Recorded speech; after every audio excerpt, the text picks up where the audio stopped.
You've probably been waiting for the spark, the moment inspiration finally makes the work feel easy. That spark isn't coming, not on its own, not until you show up first. Stephen Pressfield calls that spark the Muse, and in The War of Art, he reveals a truth most people never learn. The Muse doesn't wait for permission. She only shows up for the people already at the desk. So picture this. It's 7 in the morning. The house is quiet. You poured your coffee an hour ago and it's already gone cold. On the desk in front of you is the thing. Maybe it's a manuscript. Maybe it's a business plan. Maybe it's a guitar or a sketchbook or a half-finished application to that program you swore you'd apply to last year. You stare at it. You touch the corner of the page, and then somehow, without deciding to, you find yourself checking your phone. You answer an email that didn't need answering. You make a second cup of coffee. You suddenly remember you needed to do the dishes from last night. 2 hours pass. The thing on your desk hasn't moved. You tell yourself you're tired. You tell yourself you'll get to it tomorrow. You tell yourself you just need to feel inspired first. None of that is true. What you're actually experiencing is something so universal, so silent, and so devastating that most people live their entire lives without ever naming it. Stephen Pressfield names it. He calls it resistance. Over the next 50 minutes, I'm going to walk you through every key idea in the War of Art. We'll start by meeting the enemy, what resistance is, and why it's the most dangerous force in your life that you've never heard of. We'll look at the many disguises it wears, the lies it tells you, and the strange law that makes it useful as a compass. Then we'll talk about the single most important shift in this entire book, the shift from amateur to professional, and why getting it wrong is the reason most dreams die quietly. And finally, we'll explore what happens on the other side. What happens when you stop running from the work, sit down, and do it anyway. This book is short. It's 85,000 words shorter than most self-help books on the shelf. And yet writers, painters, founders, athletes, and creators of every kind call it the single most important book they've ever read. By the end of this video, you'll understand why. Part 1. Resistance. The enemy within. So let's start with the basics. What exactly is resistance? Pressfield's definition is deceptively simple. Resistance is the force inside you that opposes any move toward a higher version of yourself.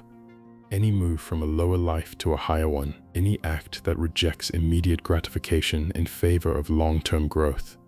That's it. That's the whole thing. But the brilliance of his argument lies in what he says next. Resistance is not a peripheral opponent. It's not your boss. It's not your kids. It's not the economy.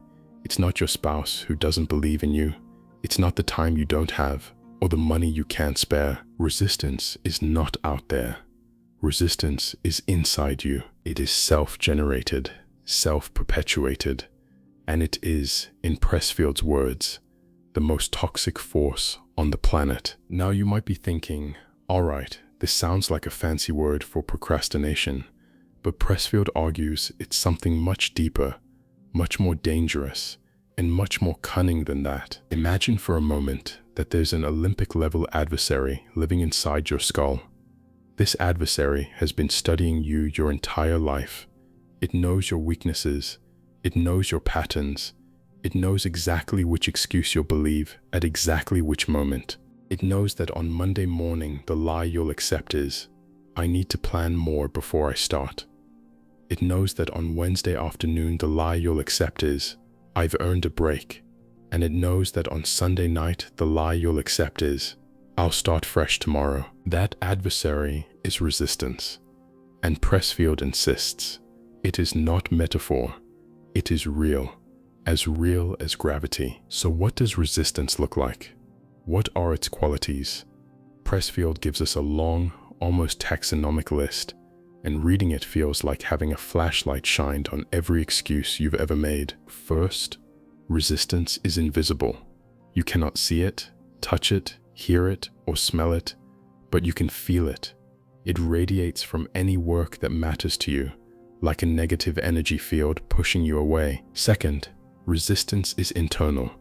We are always tempted to locate it outside ourselves, to blame our circumstances, our families, our day jobs. But Pressfield is unflinching here. The enemy is not outside you. The enemy is wearing your face. Third, resistance is insidious. It will tell you anything to keep you from doing your work. It will reason with you like a lawyer. It will seduce you like a charming stranger. It will threaten you like a mugger, and if all that fails, it will simply lie. It has no conscience. Fourth, resistance is implacable. It cannot be reasoned with. You cannot negotiate with it. You cannot bargain. There is no enlightenment moment where resistance suddenly says, "Oh, I see now. You really do care about this. I'll back off." That moment will never come. And fifth, this is the one that hits hardest. Resistance plays for keeps. Its goal is not to slow you down. Its goal is not to make life difficult.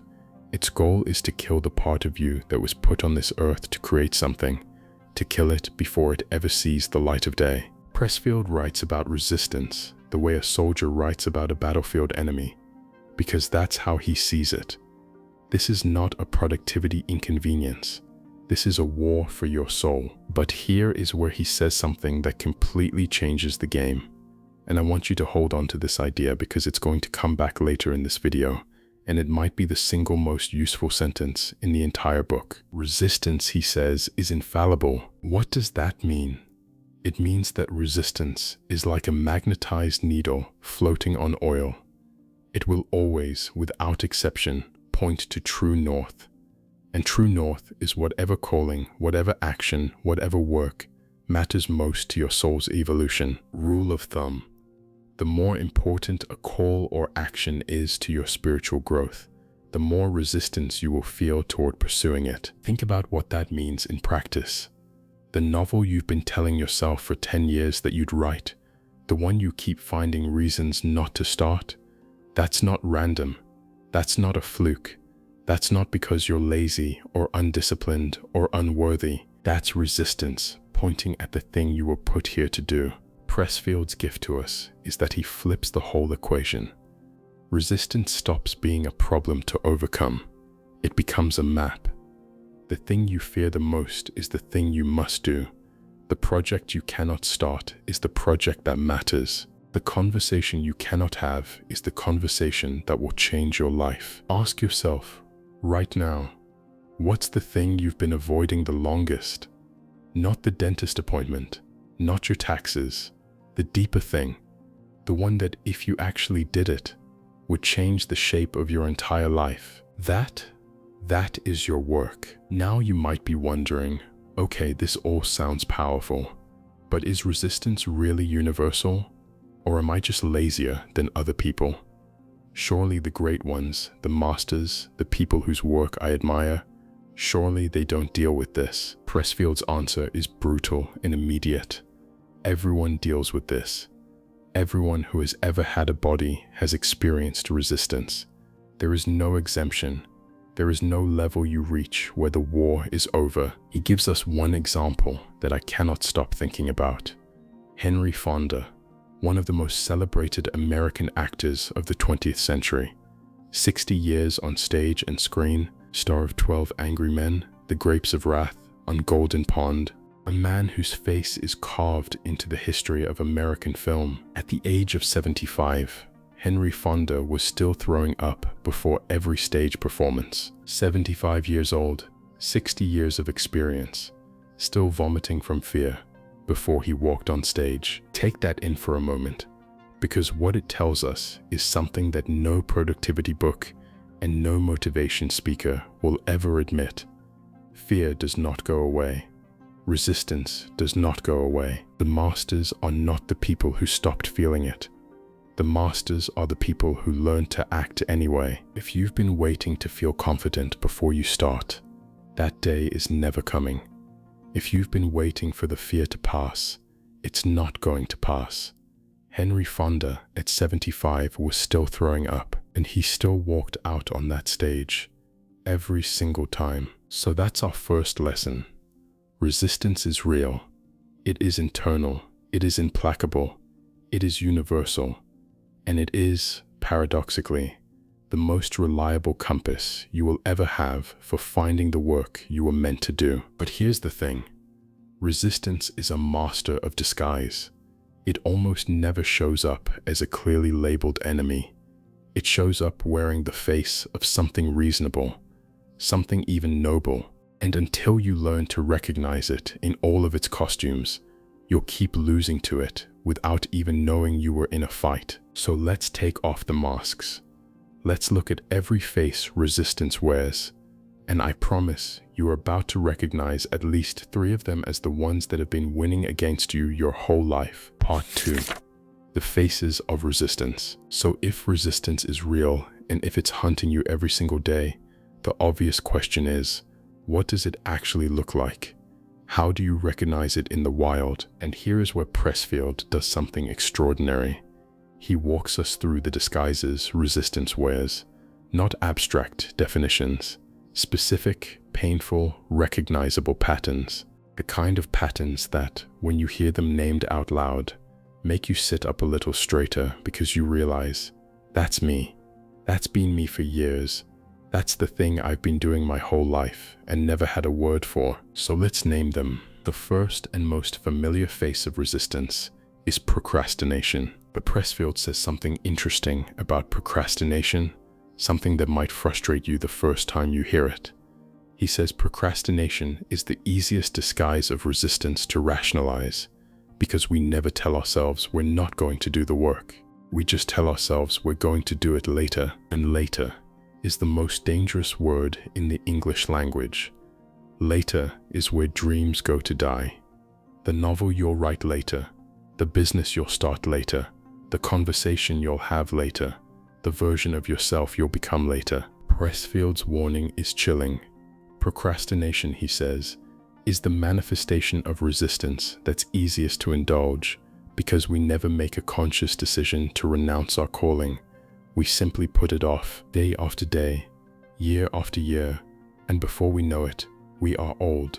And the calling is buried under 20 years of laters. If you've ever had a project you've been meaning to start for more than a year, really listen to that. Resistance never beat you in a fair fight. It just kept pushing the fight to tomorrow. The second face of resistance is something Pressfield calls self-medication. This one is sneaky, because self-medication doesn't look like resistance at all. It looks like coping. It looks like managing stress. It looks like, after a long, hard day, you deserve to numb out a little bit. But Pressfield argues that the rise of pharmaceuticals, alcohol, and constant entertainment in modern life is not a coincidence. He believes we are a generation that has medicated itself out of its own greatness. We feel a vague, gnawing dissatisfaction, the dissatisfaction of a soul that knows it's not doing the work it was put here to do. And instead of recognizing that signal, we numb it, we drink it, we scroll it, we binge it. And the worst part is that the numbing works for a while, long enough to make us forget what we were supposed to be doing in the first place. The third face is victimhood, and this one Pressfield is unapologetically direct about. He says that creating a personal drama, casting yourself as the victim, is one of resistance's most powerful tricks. Because if you are the victim of your circumstances, your parents, your boss, your childhood, your bad luck, then nothing is required of you. The story is already written. You are off the hook, but the cost of that story is enormous. The cost is your power. The cost is your future. The cost is the version of yourself that was waiting on the other side of taking responsibility. Pressfield doesn't say this to be cruel. He says it because he's been there. He spent years of his own life as a self-described loser. Failed marriage, failed careers, sleeping in his car at one point. And what he discovered eventually is that the moment he stopped telling himself the story of why he couldn't was the moment he started doing the work he could. The fourth face of resistance, and this one is, I think, the most overlooked, is criticism. When we see someone else doing the thing we wish we were doing, what is our first instinct? Be honest. Our first instinct is to find what's wrong with them, to pick apart their work, to explain to ourselves why they got lucky, why they don't deserve their success, why the thing they made isn't actually that good. Pressfield says that critical impulse is resistance. It is your unlived life punishing the people who are living theirs. The energy you spend tearing down other artists is energy that should be going into your own work. If you find yourself constantly criticizing the people in your field, the people whose careers look like the one you want, that's not discernment, that's resistance. Your soul is screaming at you that you should be in the arena, not in the stands. The fifth face of resistance, and this is the one most of us have lost to without knowing it, is self-doubt. Now here Pressfield gives us a counterintuitive twist. He says self-doubt is not necessarily bad. In fact, he says, self-doubt can be a sign that something is genuinely important to you. The amateur believes he must first overcome his self-doubt and then begin his work. The professional knows that fear and self-doubt never go away, so he gets to work in spite of them. Henry Fonda still threw up at 75. Remember that. Self-doubt is not a stop sign, it's a hazard light. You're allowed to keep driving. The sixth face, and this one we're going to spend more time on, is fear. Pressfield writes that resistance is fueled entirely by fear. Resistance has no strength of its own. Every ounce of power it possesses comes from your fear of it. Master the fear, and you've cut off its supply. But here is where it gets interesting. What are we actually afraid of? Pressfield argues that we are not, at the deepest level, afraid of failure. Most of us can handle failure. We've all failed before. We've all survived it. What we are really afraid of, he says, is success. Real success. Because real success would mean that we have to step up and own who we actually are.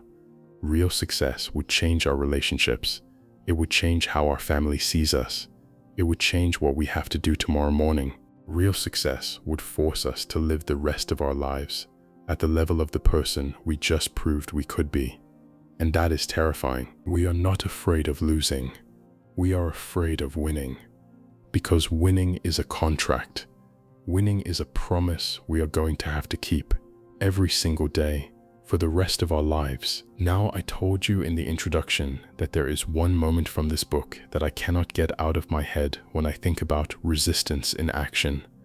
I want to share it with you now because it is so painfully, hilariously, devastatingly human that I think you're going to laugh at it, and then you're going to feel a little bit seen. The man who wrote the foreword to The War of Art is named Robert McKee.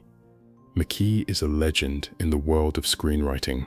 He runs the most famous screenwriting workshop on the planet. His students have written some of the biggest films of the last 40 years. He is, by any definition, a master, and Pressfield asks him to write the foreword to a book about overcoming resistance. McKee accepts, and then, of course, McKee cannot start. In his own words, he is as blocked as a Calcutta sewer. He cannot write a single sentence. So what does he do? He decides, and remember, he is supposedly writing a foreword about resistance. He decides to try on all his clothes, every shirt, every pair of pants, every sweater, every jacket, every sock he owns. He pulls all of them out and starts sorting them into piles: spring pile, summer pile, fall pile, winter pile, a pile for Salvation Army. And then, having done that, he decides this is not specific enough. So he goes through all the clothes again, this time sorting them by season and occasion: spring casual, spring formal, summer casual, summer formal, and on and on and on. 2 full days of this. 2 days of a grown man, a master of his craft, a teacher to some of the greatest screenwriters alive, sorting laundry. He admits in the foreword that he thought he was going mad, and that is what resistance looks like in the wild. Not a person making a clear, conscious choice to abandon their calling. A person instead who has somehow mysteriously ended up sorting clothes into seasonal categories while a deadline looms. If you're listening to this and thinking, I do that, I have a closet version of that, I have a dishes version of that, I have a research tab version of that. Congratulations, you've just identified the enemy. That is resistance. And now that you can see it, you can fight it. So we have procrastination, self-medication, victimhood, criticism, self-doubt, fear, and the great clothing reorganization of Robert McKee. But there's one last face of resistance Pressfield names that I think is the most important. It's the face that wears the heaviest disguise, and he calls it rationalization. Rationalization is when resistance gives you a reason, a good reason, a reasonable, defensible, perfectly logical reason for why now is not the time, why this version of the work isn't quite ready, why you need to do more research, why you need to take a class first, why you need to wait until the kids are older, why you need to save more money, why you need to read just one more book. Rationalization is not a lie. That's what makes it so dangerous. It is half true. The reasons are real, but the reasons are also irrelevant. Pressfield says, and I want you to really hear this, when you spot rationalization, you have spotted resistance at its most cunning. Because rationalization is the one form of resistance you will defend. The other forms you can recognize as flaws, but your rationalizations, those you'll go to war for, those you'll explain at length to anyone who will listen, those you genuinely believe. The novel will get written when the children are older. The business will start when the savings hit a certain number. The book will be published when you've taken one more workshop. The conversation will happen when the moment is right. None of those moments are coming. They are resistance, dressed in the clothing of common sense. So how do we fight all of this? How do we win against an enemy that's inside us, that lies to us, that hides behind reasonable excuses, that's never going to leave us alone? Pressfield's answer is the heart of the entire book, and it comes in the form of one single, brutal, beautiful concept. You turn pro. Part 3. Turning pro. In the year 1986, a 42-year-old aspiring screenwriter named Stephen Pressfield had his first big break. After 17 years of trying, 17 years of failed novels, failed marriages, failed careers, his screenplay was being produced as a major Hollywood movie. The film was called King Kong Lives. It starred Linda Hamilton, the kind of name you put on a poster. Pressfield was certain it was going to be a blockbuster. He and his writing partner Ron Shusett, a brilliant man who had also written Alien and Total Recall, they were so sure of this film's success that they rented out an entire restaurant next to the theater for the post-premiere party. They told everyone they knew, get there early. The place is going to be mobbed. Premiere night arrives. Pressfield shows up. He looks at the line outside the theater. There's almost no one there. The only person in line beside the small group of friends he invited is a man muttering something about needing spare change. The movie starts. His friends sit through it in what he calls mute stupefaction. When the lights come up, they flee, and I'm quoting him here, they flee like cockroaches into the night. The next morning, Pressfield opens the trade paper Variety, and he reads in print a sentence that is going to live in his head for the rest of his life. The reviewer writes about him and his partner, and I'm cleaning this up slightly, but the reviewer essentially says, "We hope these are not their real names for their parents' sake." His name, in a national trade publication, being mocked for his parents' sake. When the first week's box office numbers come in, the film has barely registered, but Pressfield is still in denial. He thinks maybe it's only flopping in the cities. Maybe it's playing better in the suburbs. So he actually drives to a multiplex in the suburbs. He walks up to the popcorn counter. There's a teenager behind it. Pressfield asks him, casual as he can manage, "How's King Kong Lives?" The kid behind the counter looks at him and gives him a thumbs down. "Miss it, man. It sucks." Pressfield, in that moment, is 42 years old. He's divorced. He has no children.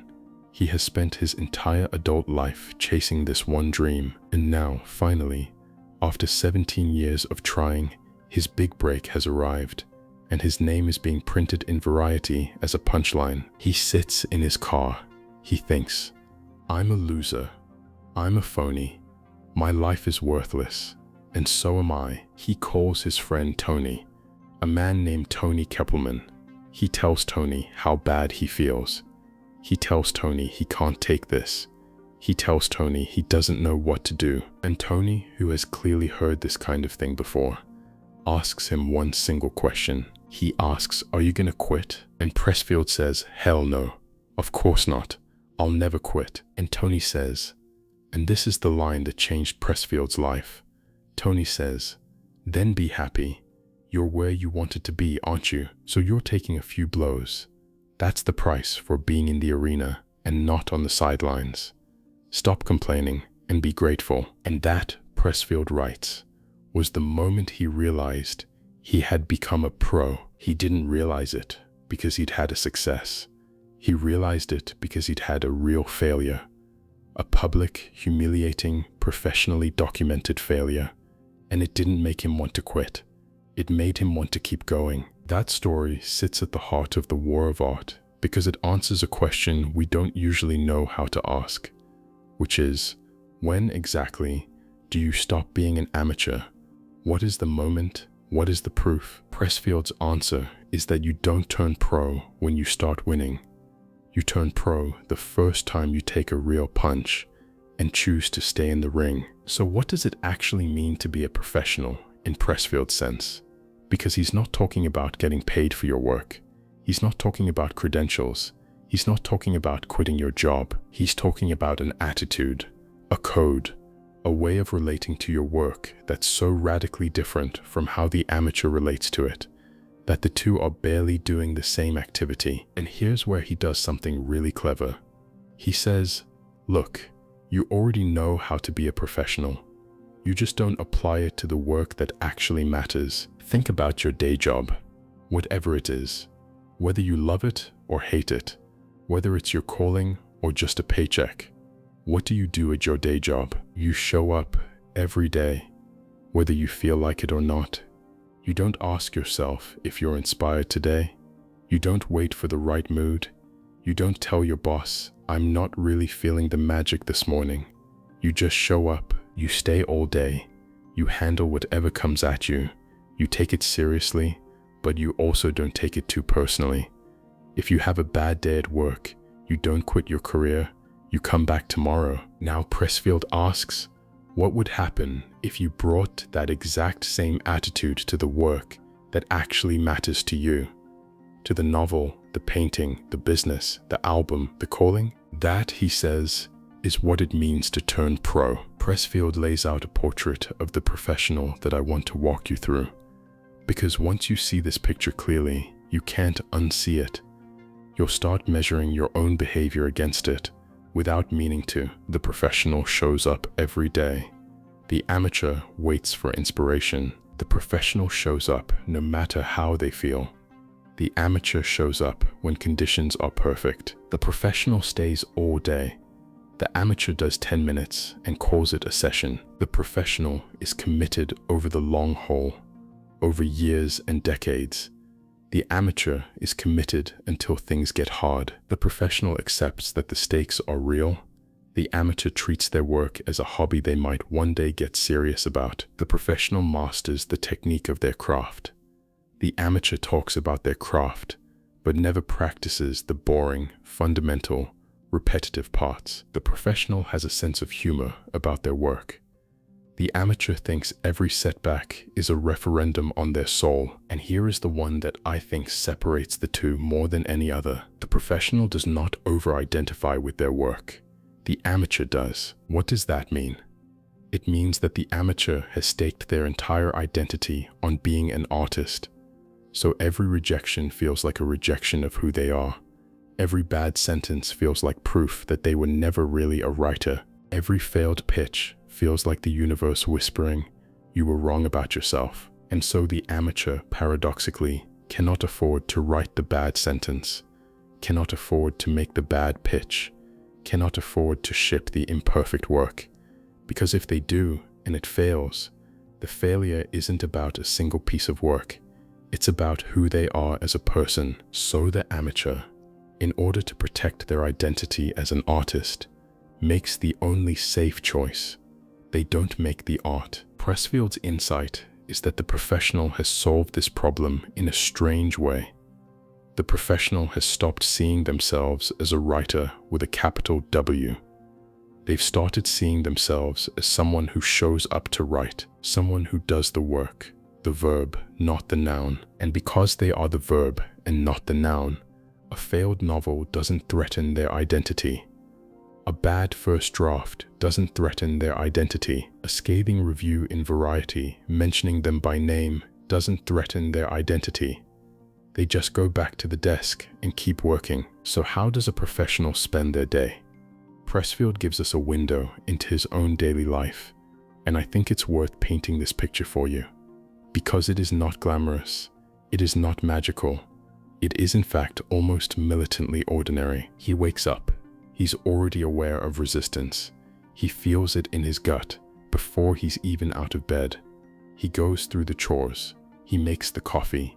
He takes care of the small obligations of the morning. He's present, but he's also not, because part of him is already steeling himself for the work. He has a phrase for this. He calls it the principle of priority, which means you must know the difference between what is urgent and what is important. And you must do what's important first. What's important for him is the work. So the work goes first, before the inbox, before the news, before the well-meaning phone calls, before anything. He sits down, he says a prayer, and we'll come back to that prayer in the next section because it's strange and beautiful. And then he starts. He compares the work to a hunt. He's heading out in the cold before sunrise. The brambles scratch his legs. The hill is brutal. But he's learned one skill over the years that he says is invaluable, and most artists never learn it. He's learned how to be miserable. He says he learned this in the Marine Corps. The Marines, he says, are not particularly good at turning recruits into killers, but they are extraordinary at one thing.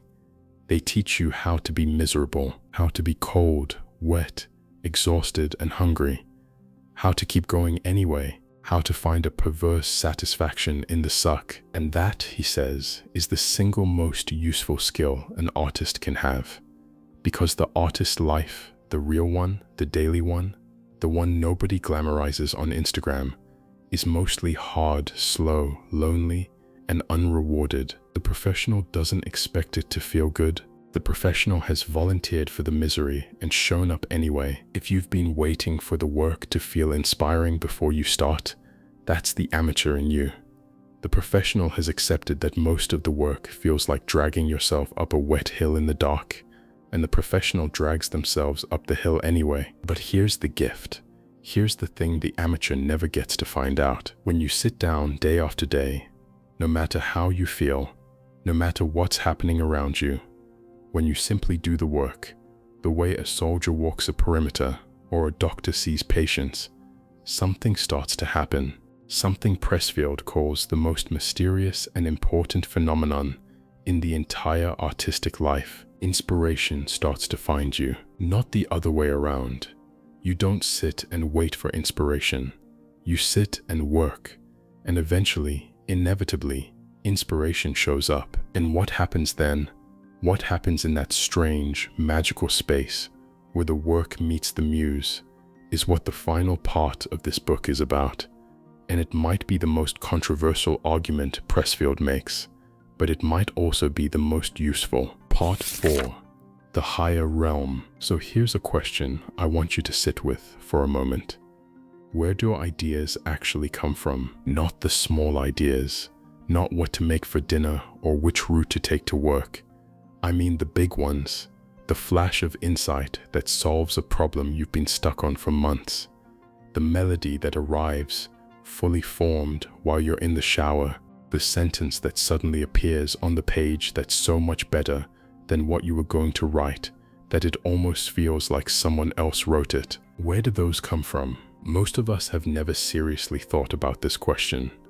We assume the ideas come from us, from our brains, from our hard work, from our experience. And maybe that's true, but Pressfield, in the final third of this book, argues something stranger and bolder. He argues that the great ideas, the ones that change a life or a culture, don't actually come from us at all. They come through us. We are receivers, antennas, conduits for something that already exists somewhere else. He calls that somewhere else the higher realm. And he says that the entire purpose of turning pro, the entire purpose of showing up every day, of mastering misery, of fighting resistance, is to make yourself worthy of receiving what the higher realm wants to send. Now I know how this sounds, and Pressfield knows how this sounds too. He even pauses in the book to say, if the idea of muses or angels or higher planes of reality makes you uncomfortable, that's fine. Think of it as talent. Think of it as the unconscious mind. Think of it as evolutionary biology if you want. The metaphor isn't the point. The pattern is the point. And the pattern is this. When you sit down to work day after day, something starts concentrating around you. Power, attention, insight. He describes it like a magnetic rod that over time attracts iron filings. The longer you work, the more the filings gather. The more they gather, the more ideas come. The more ideas come, the better the work becomes. The better the work becomes, the more the filings gather. And on it goes. But, and this is the catch, the iron filings only come to people who are doing the work. They do not come to people who are thinking about doing the work. They do not come to people who are planning to do the work. They do not come to people who are talking about doing the work at parties. They come to people who are at the desk, doing the work, right now. Pressfield tells a story about himself when he was in his late 20s that I think gets at something important here. He had blown up his marriage. He had failed at 2 careers. He had 2 unfinished novels in the trash. He was, by his own description, completely lost. So he did something a little desperate. He rented a small house in a sleepy town in Northern California. He drove there in a Chevy van. He brought his cat, a cat named Mo, and an old Smith Corona typewriter, and he committed, with everything he had left, to finishing a novel. He had no television. He never read a newspaper. He didn't go to movies. He didn't really have friends in town, except for one neighbor, an older writer named Paul Rink, who lived in his camper down the street, a camper called Moby Dick. Paul became his teacher. Every morning, Pressfield walked down to Paul's camper for coffee. Paul shared books with him, lectured him on discipline, taught him about the Muses, taught him a prayer from the opening of Homer's Odyssey to say before each day's work, and then Pressfield would go back to his little house and work. For 26 months, he did almost nothing else, just sat at the typewriter, just worked. He missed almost everything happening in the world during that time. There's one moment, and this is in the book, where he hears his neighbor's radio playing outside one afternoon, and someone is reading the oath of office. Pressfield walks outside, confused, and asks, "What's going on?" And his neighbor says, "Didn't you hear? Nixon's out.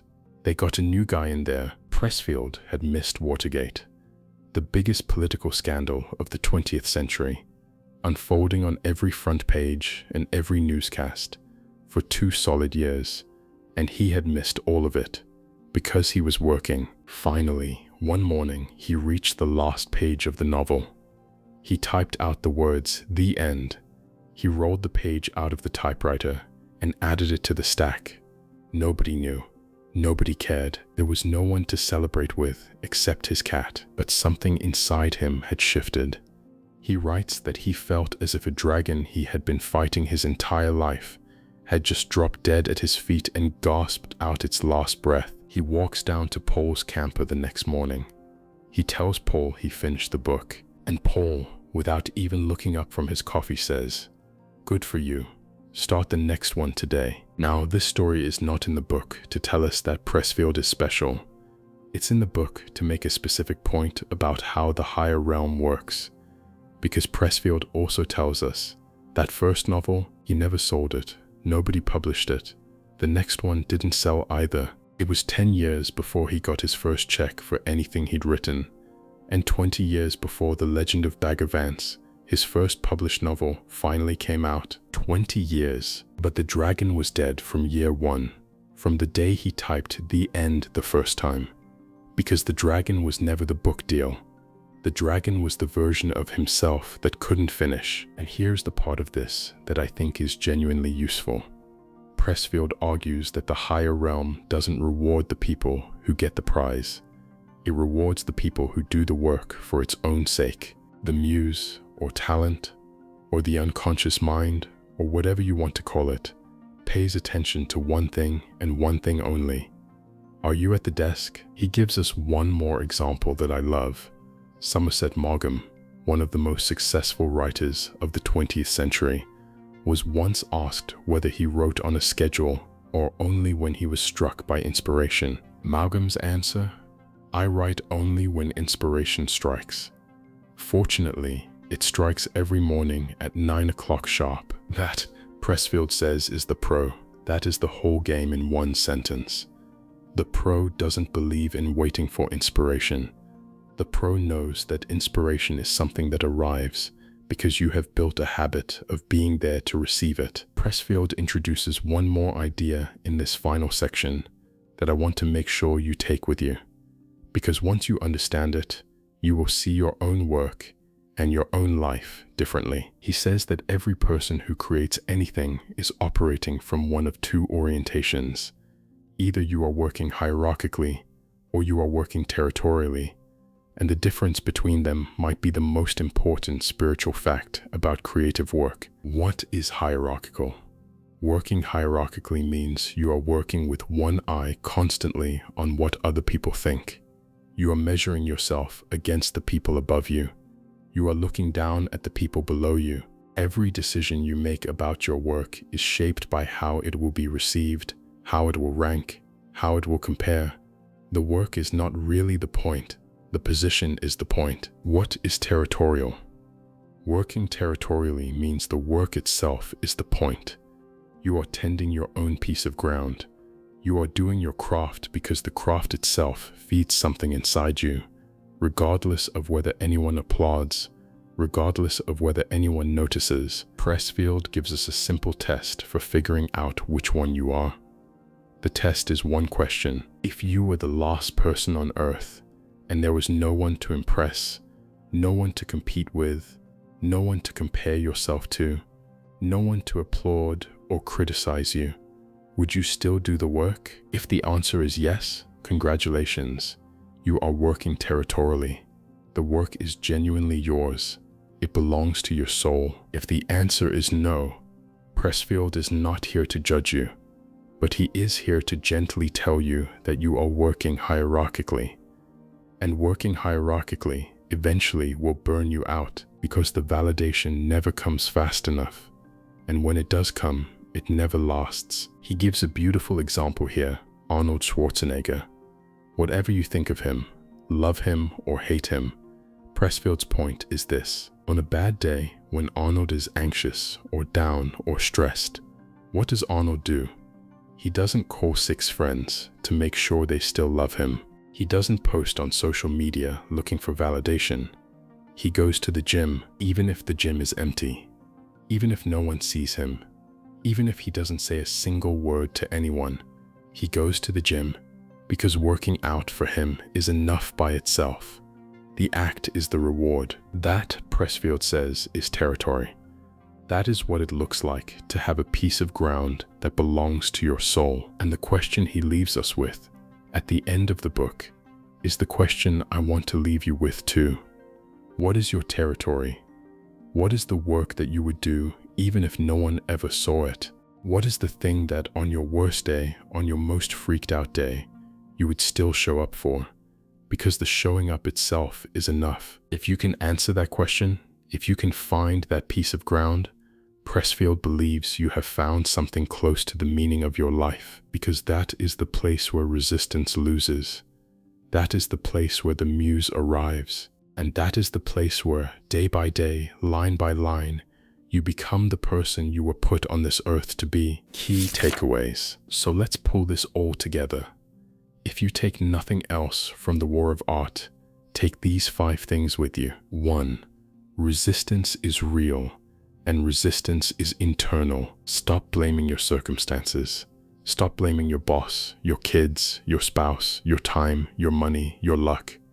There is an internal force. Call it resistance, call it self-sabotage, call it whatever you want, that is actively working against your highest self. Until you can name it, you cannot fight it. The first victory is just being able to see your enemy clearly. 2. Resistance is a compass. The thing you've been avoiding the longest is not a coincidence. It is not a sign of laziness. It is not proof that you're not cut out for it. It is, in fact, proof of the exact opposite. The more important a calling is to your soul, the more resistance you will feel toward it. So if you want to know what you should be doing with your life, look at what you've been running from. That's the work. 3. Stop being an amateur. Turn pro. The amateur waits for inspiration. The professional shows up every day. The amateur over-identifies with their work and is paralyzed by its importance. The professional treats the work as a job, something they do, not something they are. The amateur thinks one failure is proof they should quit. The professional, like Pressfield after King Kong Lives, takes the punch, gets up, and keeps going. Turning pro doesn't require a contract, a job, a deal, or anyone's permission. It is an internal decision. You can turn pro tomorrow morning, you can turn pro in the next 10 minutes. All it takes is the choice to start showing up to the work, no matter how you feel. 4. The Muse rewards the people who are at the desk. Inspiration is not something you wait for. Inspiration is not something that arrives because you have built a habit of being there to receive it. Somerset Maugham's inspiration struck every morning at 9 because every morning at 9 he was at the desk to receive it. If you want inspiration in your life, stop waiting for it. Sit down, open the document, pick up the brush, start the call. The Muse cannot find you if you are not where the work is. 5. Find your territory. Ask yourself the hard question. If no one was watching, if there was no audience, no applause, no payoff, would you still do the work? If the answer is yes, that's your territory. Protect it, tend it, show up for it daily, because that piece of ground is the part of your life that resistance cannot touch, and it is the place where, slowly and quietly, you become who you were meant to be. One last thing. Pressfield ends his book with a line that I want you to carry with you when this video is over. He says that if you were put on this earth to write a symphony, or cure a disease, or build a company, or raise a child a certain way, or paint a painting, or have a conversation, and you don't do it, you don't just hurt yourself. You hurt the planet. You hurt all of us. Because the thing you were meant to make is a gift to the world. And without that gift, the world is a little bit poorer. Your work matters, not because of what it will earn you, not because of what people will say about it, but because the universe has been waiting for you to make it. So don't cheat us. Give us what you've got. Closing. At the start of this video, I asked you a question.